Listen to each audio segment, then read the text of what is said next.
Good morning student. ધોરણ 9 ના ગણિતની અંદર છેલ્લા લેક્ચરની અંદર આપણે શું જોયું હતું તો કે સમઘન અને લંબઘનના આધારે સ્વાધ્યાયના દાખલા વિશે વાત કરી હતી. બરોબર. સમઘન અને લંબઘનના જો તમને સ્વાધ્યાયની અંદર દાખલા આપેલા હોય અથવા તો તમને જે બુક્સ આપેલી હોય તો એની ગણતરી આપણે કરી હતી અને મેં તમને કીધું હતું કે દરેક સ્વાધ્યાયમાં યાદ રાખજો 1 થી 5 દાખલા આપણે ગણવાના છે. બરોબર. 6 થી લઈને આગળના દાખલા બધા ગવર્નમેન્ટના નિયમ પ્રમાણે રદ કરવામાં આવેલા છે. તો સમઘન લંબઘન બંનેના પૃષ્ઠફળ વિશે વાત કરી લીધી, સ્વાધ્યાયના અમુક દાખલા જોઈ લીધા. હવે આગળ ચાલીએ તો આગળ એક નવો આકાર આવે છે જે આકારને કહેવામાં આવે છે નળાકાર. બરોબર. નળાકારના પૃષ્ઠફળની વાત કરીએ, વક્ર સપાટીના કુલ પૃષ્ઠફળ વિશે આજે ચર્ચા કરવાની છે. એની પહેલા વાત કરીએ તો ઓફિશિયલ જે આપણે જાહેરાત છે એ પ્રમાણે સોમવારથી આપણી શાળા ખુલી જાય છે. બરોબર. સોમવારથી દરેક વિદ્યાર્થીઓ માટે શાળા ખુલી જાય છે. તો આપણું આ સિલેબસનું ધોરણ 9 નું છેલ્લું ચેપ્ટર આવે છે. બરોબર. 9મા ધોરણનું છેલ્લું ચેપ્ટર આવડું આ ચાલે છે. બરોબર. તો આપણે આ ચેપ્ટર પૂરું કરશું અને પછી ફરીથી આખો જે સિલેબસ છે એ સિલેબસ કવર કરવાની ટ્રાય કરશું જેટલો થાય એટલો. ડઝન્ટ મેટર કમ્પ્લીટ થાય અધૂરો રહે મને કે તમને કોઈ નથી ખબર, પણ બને એટલી કોશિશ કરશું કે પૂરો થાય. બરાબર. તો સોમવારથી જે આપણું રેગ્યુલર કામ શરૂ થશે એ ત્યારની વાત છે. અત્યારે આજના સમય પૂરતું બરાબર આપણે 13.2 પહેલાના જે થિયરી છે એ અને ઉદાહરણની વાત કરીએ.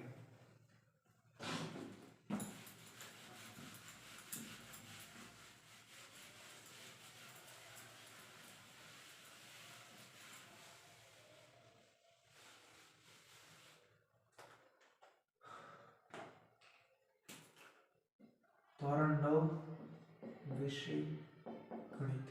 બરાબર. મિત્રો તમને જે ટોપિક આપ્યો છે હવે છે નળાકાર. નળાકારના પૃષ્ઠફળ વિશેની મિત્રો વાત કરવાની છે. તો નળાકારને બે પૃષ્ઠફળ આવે છે. બરાબર. નળાકાર એટલે કેવો આકાર તો કે તમારા ઘરે રહેલા પાણીના પાઇપ જેવો આકાર. થોડું મોટું થઈ ગયું.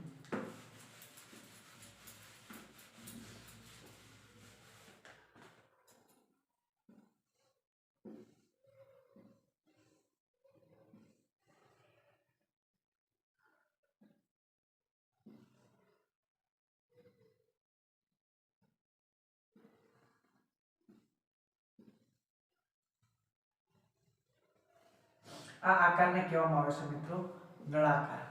નળાકારના બે સૂત્રો છે. બરોબર. એક છે વક્ર સપાટીનું સૂત્ર.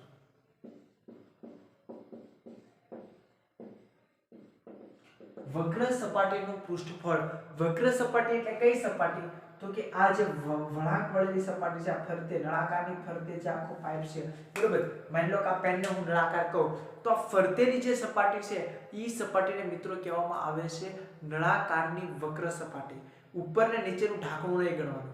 ઉપર ને નીચે ખુલ્લો નળાકાર હોય તો, ઉપર ને નીચે કેવો ખુલ્લો નળાકાર હોય તો આમ ફૂંક મારો એટલે પાઇપ હવા નીકળી જાય એવો. બરોબર. આ નળાકારની વક્ર સપાટીનું પૃષ્ઠફળ થાય છે મિત્રો 2πr/h. બરોબર. 2 શું છે? સંખ્યા છે. પાઈ પાઈની કિંમત મિત્રો થાય છે પાઈ = 22/7. r = ત્રિજ્યા અને h = ઊંચાઈ. બરોબર. વક્ર સપાટીનું પૃષ્ઠફળ. વક્ર સપાટી એટલે તમને જે નળાકાર આપેલો છે આ નળાકારની ફરતીની બાજુ જે છે એને કહેવામાં આવે છે નળાકારની વક્ર સપાટી. વક્ર સપાટીનું પૃષ્ઠફળ મિત્રો થાય છે 2πr/h. બરોબર. પાઈ = 22/7, r = ત્રિજ્યા અને s = ઊંચાઈ. બરોબર. તો આ થઈ ગયું આપણે નળાકારની વક્ર સપાટી. માની લો કે બંધ સપાટી છે. બંધ મતલબ તો કે ઉપર ઢાંકણું ફિટ કરેલું છે. બરોબર. તો ઢાંકણાનો આકાર કેવો છે મિત્રો? વર્તુળ. બરોબર. તો વર્તુળનું પૃષ્ઠફળ એક એડ થાય બંધ નળાકાર. બરાબર. આ વક્ર સપાટી તો છે જ તે. બંધ નળાકારમાં શું છે? વક્ર સપાટી તો છે જ તે. 2πr/h. વધારાનું ઉમેરવામાં શું આવ્યું છે તો કે ઢાંકણું ઉમેરવામાં આવ્યું છે. ઢાંકણાનો આકાર કેવો છે? વર્તુળ, તો વર્તુળનું ક્ષેત્રફળ શું થાય પાઈ આર સ્ક્વેર. માની લો કે ઉપર અને નીચે બે બાજુ તમને ઢાંકણા બંધ કરેલા છે, બરોબર, તો કેટલું થાય તો કે 2 પાઈ આર સ્ક્વેર, 1 પાઈ આર સ્ક્વેર ના 2 એટલે 2 પાઈ આર સ્ક્વેર. બંનેમાં સામાન્ય શું નીકળે 2 પાઈ આર, તો વધે શું અહીંયા h વધે, અહીંયા 1 r વધે, તો સૂત્ર થાય 2 પાઈ r કૌંસમાં h પ્લસ r. આ થઈ ગયું બંધ નળાકારનું પૃષ્ઠફળ અથવા નળાકારનું કુલ પૃષ્ઠફળ. બરોબર મિત્રો, આ બે સૂત્ર નળાકારની વક્ર સપાટીનું પૃષ્ઠફળ 2 પાઈ r h અને બંધ નળાકારનું કુલ પૃષ્ઠફળ 2 પાઈ r કૌંસમાં h પ્લસ r. નીચેનું ઉપરનું જે સૂત્ર તમે યાદ રાખો એ તમારા માટે સહેલું જ છે, બરોબર. તો નળાકારની પૃષ્ઠફળની માટે આ બે સૂત્રો મિત્રો તમારે અગત્યના ભાગ ભજવતા હોય છે. ફરી વખત વાત કરું, જ્યારે તમને ખુલ્લું નળાકાર આપ્યું હોય ત્યારે આ રીતનો નળાકાર તમારે ધારી લેવાનો, અને જ્યારે બંધ એટલે બંને બાજુ ઢાંકણા ફિટ કરેલા હોય તો આ રીતે બંને બાજુ હોય ઢાંકણા હોય, બરોબર. નળાકારની બંને બાજુ આ ઉપરથી બંધ થાય એવું, નીચેથી બંધ થાય એવું, આ બંને બાજુ શું હોય તો કે ઢાંકણા. નળાકારને બંધ કરવા માટેના ઉપર નીચેના શું હોય તો કે ઢાંકણા આ રીતના હોય. આને કહેવામાં આવે છે નળાકારની વક્ર સપાટી, બરોબર. મિત્રો હવે આપણે સૂત્રો બંને જોઈ લીધા, વક્ર સપાટીનું ક્ષેત્રફળ અને કુલ સપાટીનું ક્ષેત્રફળ. હવે આપણે આગળ ઉદાહરણ તરફ જઈએ.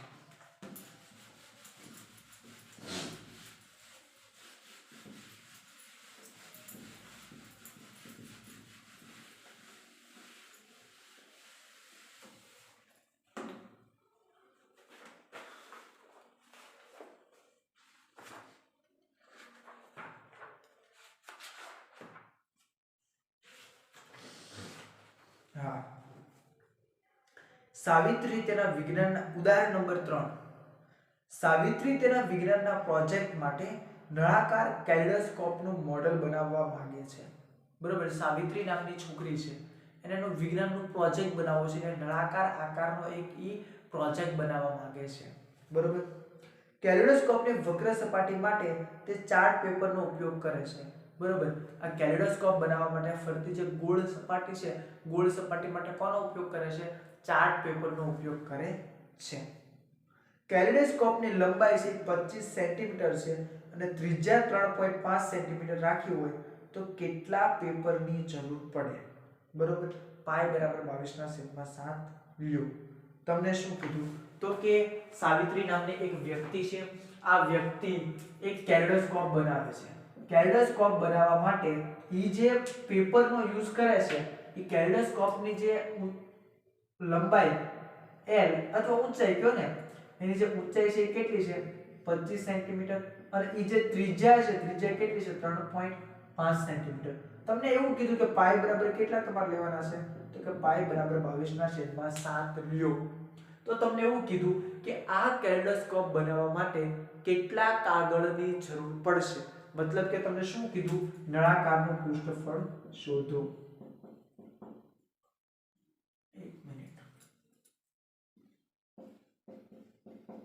નળાકારનું પૃષ્ઠફળ બરાબર 2 પાઈ r h, બરાબર. નળાકારનું પૃષ્ઠફળ = 2 પાઈ r h. 2 એમના પાઈ 22/7 ત્રિજ્યા 3.5 ગુણ્યા ઊંચાઈ 25. પોઈન્ટ દૂર કરવા માટે છેદમાં કેટલા મૂક્યા 10. શું કામ મૂક્યા તો કે વ્યવસ્થિત રીતે કરી શકાય. 7 5 35, 5 દુ 10, 2 2 ઉડી ગયા, વધુ શું 22 * 25 બરાબર. કરો 25 * 22 0, 2 5 10 ની 0 વધે 1, 2 દુ 4 ને 1, 5, 2 5 10 ની 0 વધે 1, 2 દુ 4 ને 1, 5, 550. 550 સેન્ટીમીટર સ્ક્વેર નળાકારનું પૃષ્ઠફળ કેટલું થાય 550 સેન્ટીમીટર સ્ક્વેર. રફ કામને ભૂસી નાખો. રફ કામ હંમેશા બને ત્યાં સુધી પાછળના પેજે કરવાનું. ફરી વખત આખો દાખલો સમજાવું. એક સાવિત્રી નામની વ્યક્તિ હતી, આ સાવિત્રી નામની વ્યક્તિને વિજ્ઞાનના પ્રોજેક્ટ માટે કેલેડોસ્કોપ એક સાધન આવે, તમે એક બાજુથી કાણામાંથી જોવો તો અંદર નવા નવા ટુકડા ફેર્યા હોય એની ડિઝાઇન બદલે. તો ફરતી આ જે રિંગ બનાવવાની, ફરતે નળાકાર બનાવવાનો હતો, શેમાં ચાર્ટ પેપરમાંથી બનાવવાનો હતો. બરોબર. તમને એવું કીધું કે એની ઊંચાઈ છે 25 સેન્ટીમીટર છે, એની ત્રિજ્યા છે 3.5 સેન્ટીમીટર છે અને પાઈ બરાબર 22/7 લેવાનું છે. તો આ નળાકારનું પૃષ્ઠફળ શોધો. નળાકારનું પૃષ્ઠફળ બરાબર 2 પાઈ RH 2m ના પાઈ ની કિંમત 22/7 ગુણ્યા ત્રિજ્યા r કેટલી છે 3.5, પોઈન્ટ ને દૂર કરવા માટે મેં છેદમાં 10 મૂક્યા ગુણ્યા 25. બરાબર. 7 × 5 = 35, 5 × 2 = 10, 2 ઉડી ગયા. તો વધુ શું 22 અને 25, 22 × 25 થાય 55, એટલે 550 સેન્ટીમીટર સ્ક્વેર. આ થઈ ગયું તમારું નળાકારનું પૃષ્ઠફળ. હવે આ દાખલાને થોડો ઘણો લાંબો બનાવવો હોય તો તમને એવું કે 1 સેન્ટીમીટર સ્ક્વેર કાગળનો ભાવ છે એ 2 રૂપિયા છે. તો આ કાગળ ખરીદવા માટે કેટલા રૂપિયાની જરૂર પડે જો તમારે આનો દાખલો લાંબો કરવો હોય તો. બરાબર. આગળ ઉદાહરણ પર જઈએ.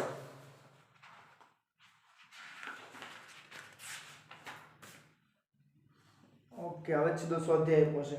સ્વાધ્યાયના મૂળ તમારે 5 દાખલા કરવાના હોય છે. બરાબર. એમાંથી 2 ગમે હું કરાવું, 3 તમારે કરવાના.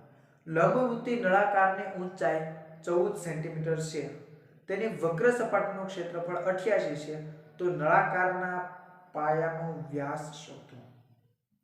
ઘૂમરી દાખલો આપ્યો છે. શું કીધું? તો કે લંબવૃત્તિ નળાકારની ઊંચાઈ આપી છે, ક્ષેત્રફળ આપ્યું છે, તો તમારે શું શોધવાનું? વ્યાસ શોધવાનો છે. વ્યાસ એટલે કોણ? તો કે ત્રિજ્યાના બમણા. ત્રિજ્યાના બમણા શોધવાના છે, એનો મતલબ પહેલા ત્રિજ્યા શોધવાની. બરાબર. નળાકારની ઊંચાઈ છે કેટલી છે 14 સેન્ટીમીટર, એનું ક્ષેત્રફળ, ક્ષેત્ર કેટલું છે 88 સેન્ટીમીટર સ્ક્વેર. શોધવાનું શું છે? વ્યાસ શોધો. વ્યાસ શોધવા માટે સૌથી પહેલા શું શોધવાનું? ત્રિજ્યા શોધો. બરાબર. સૂત્ર મૂકો. નળાકારનું ક્ષેત્ર બરાબર 2 પાઈ RH. નળાકારનું ક્ષેત્રફળ તમને આપેલ છે, કેટલું આપ્યું છે મિત્રો? તો કે 88 બરાબર 2m ના પાઈ 22/7 ગુણ્યા r તમારે શોધવાનું છે, ગુણ્યા h ઊંચાઈ કેટલી છે 14. 7 × 2 = 14, 22 × 2 = 44, 44 × 2 = 88 બરાબર 88 ગુણ્યા r. 88 ગુણાકારમાં છે, નીચે આવે તો ભાગાકારમાં. બરાબર. તો 88/88 બરાબર r. 88 ઉડી ગયા એટલે 1 સેન્ટીમીટર બરાબર r. મિત્રો ત્રિજ્યાનું માપ કેટલું છે? તો કે ત્રિજ્યા છે 1 સેન્ટીમીટર છે. જો ત્રિજ્યા 1 સેન્ટીમીટર હોય તો વ્યાસ કેવો હોય? એનો બમણો હોય. ત્રિજ્યાના 2 ગણાનો વ્યાસ હોય, તો વ્યાસ મિત્રો કેટલો હોય? તો કે 2 સેન્ટીમીટર. દાખલો પૂરો. ફરીવાર સમજાવું. તમને શું કીધું? તો કે એક નળાકાર એવો હશે કે જેની ઊંચાઈ છે 14 સેન્ટીમીટર છે, જેનું ક્ષેત્રફળ છે 88 સેન્ટીમીટર છે. તો આ નળાકારના પાયાનો વ્યાસ શોધવાનો છે. વ્યાસ મતલબ સૌથી પહેલા આપણે શું ખબર હોવી જોઈએ? તો કે આપણને ત્રિજ્યા ખબર હોવી જોઈએ. તો ત્રિજ્યા, ઊંચાઈ અને ક્ષેત્રફળ, આ ત્રણે ત્રણ વસ્તુ એક જ માં આવતી હોય એવું સૂત્ર શું છે? તો કે નળાકારનું ક્ષેત્રફળ બરાબર 2 પાઈ RH. નળાકારનું ક્ષેત્રફળ કેટલું છે 88 બરાબર 2m ના પાઈ 22/7 ગુણ્યા r તો શોધવાનું છે, h કેટલા છે 14. 7 × 2 = 14. હવે શું કર્યું મેં? 22 × 2 = 44, 44 × 2 = 88, 88 બરાબર 88 ગુણ્યા r. 88 ગુણાકારમાં છે, નીચે આવે તો ભાગાકારમાં. 88/88 બરાબર r. તો 1 સેન્ટીમીટર બરાબર r. મતલબ કે ત્રિજ્યા મિત્રો તમને 1 સેન્ટીમીટર મળી. જો ત્રિજ્યા 1 સેન્ટીમીટર હોય તો વ્યાસ એના બમણા. તો વ્યાસ કેટલા હોય? 2 સેન્ટીમીટર હોય. એ નીચે તમારે લાઈન કરવાની કે ત્રિજ્યા = 1 સેન્ટીમીટર, ધેન વ્યાસ એના કરતા બમણા હોય તો વ્યાસ = 2 સેન્ટીમીટર. આ તમારી જાતે લખી નાખવાનું. હવે સ્વાધ્યાયનો કોઈ પણ એક દાખલો કરાવું. 5મો કરાવો. હાલો. પ્રશ્ન નંબર 5. એક નળાકાર આકારના થાંભલાની ઊંચાઈ 3.5 મીટર છે અને તેનો વ્યાસ 50 સેન્ટીમીટર છે. થાંભલાની વક્ર સપાટીને રંગવાનો ખર્ચ પ્રતિ મીટર સ્ક્વેરના કેટલા છે? તો કે 12.50 રૂપિયા હોય તો કુલ ખર્ચ શોધો. બરોબર. નળાકારની ઊંચાઈ h કેટલી છે? 3.5 મીટર. વ્યાસ d કેટલો છે? 50 સેન્ટીમીટર. તો ત્રિજ્યા કેટલી થઈ? ત્રિજ્યા r બરાબર 25 સેન્ટીમીટર. આપણે સેન્ટીમીટરના નહીં મીટરમાં જોવે છે તો ભાગ્યા 100 એટલે શું છે? તો 0.25. બરોબર. એ થઈ ગઈ ત્રિજ્યા. પછી શું કીધું તમને? 1 મીટર સ્ક્વેર રંગવાનો 1 મીટર સ્ક્વેરનો ભાવ છે 12.50 રૂપિયા. તો આ થાંભલાને કેટલા થાંભલા છે? એક જ થાંભલો છે. બરોબર. તો થાંભલાને રંગવાનો ખર્ચ શોધો. થાંભલાને રંગવાનો ખર્ચ શોધવા માટે સૌથી પહેલા થાંભલાનું ક્ષેત્રફળ ખબર હોવી જોઈએ. બરોબર. નળાકારનું પૃષ્ઠફળ બરાબર 2πrh 2 એમના ગુણ્યા પાઈ 22/7 ગુણ્યા r. ત્રિજ્યા કેટલી છે? 0.25 એટલે 25/100 ગુણ્યા ઊંચાઈ કેટલી છે? તો કે 3.5 એટલે 35/10. અહીંયા ધ્યાન રાખો. 7 5 35 5 દુ 10 2 ઉડી ગયા 25 100 વધુ શું? 22/4. હજી ભાગ ઉડ્યા 11 દુ 22 2 દુ 4. જવાબ આવ્યો 11/2 મીટર સ્ક્વેર. બરોબર. આ શું આવ્યું? આ હજી તમને મળ્યું ક્ષેત્રફળ મળ્યું. તમારે શું જોવે છે? ભાવ જોવે છે. તો 1 મીટર સ્ક્વેરનો ભાવ કેટલો છે? તો કે 12.50 રૂપિયા. તો 11/2 નો કેટલો? ક્રોસ ગુણાકાર 11/2 ગુણ્યા 12.50. બરોબર. ગુણાકાર કરો આવી તમારો જવાબ. બરોબર. સૌથી પહેલા શું કરવાનું છે? તો કે તમને એવું કીધું કે એક નળાકાર થાંભલો છે. આ નળાકાર થાંભલાની ફરતે કલર કરવાનો છે. થાંભલાની ઊંચાઈ 3.5 મીટર છે. એની વ્યાસ છે એ કેટલો છે? 50 સેન્ટીમીટર. તો વ્યાસને તમે ત્રિજ્યામાં ફેરવો તો ત્રિજ્યા કેટલી હતી? 25 સેન્ટીમીટર. એને તમારે પાછું મીટરમાં ફેરવો તો 0.25. બરાબર. એના માટેનું ક્ષેત્રફળ શોધ્યું. ક્ષેત્રફળ થાય 11/2 મીટર સ્ક્વેર. હવે તમને એવું કીધું કે 1 મીટર સ્ક્વેર રંગવાનો ભાવ છે 12.50 રૂપિયા. તો આપણે કહ્યું 1 મીટર સ્ક્વેરના 12.50 તો 11/2 નો કેટલો? ગુણાકાર કરો એટલે જવાબ આવે. બરોબર. આજના લેક્ચરની અંદર આટલું રાખીએ છીએ. સ્વાધ્યાયનો જે દાખલા નંબર 2, 3 અને 4 આ ત્રણે ત્રણ દાખલા 2 વખત અને પહેલો બીજો દાખલો અને ઉદાહરણ 1 વખત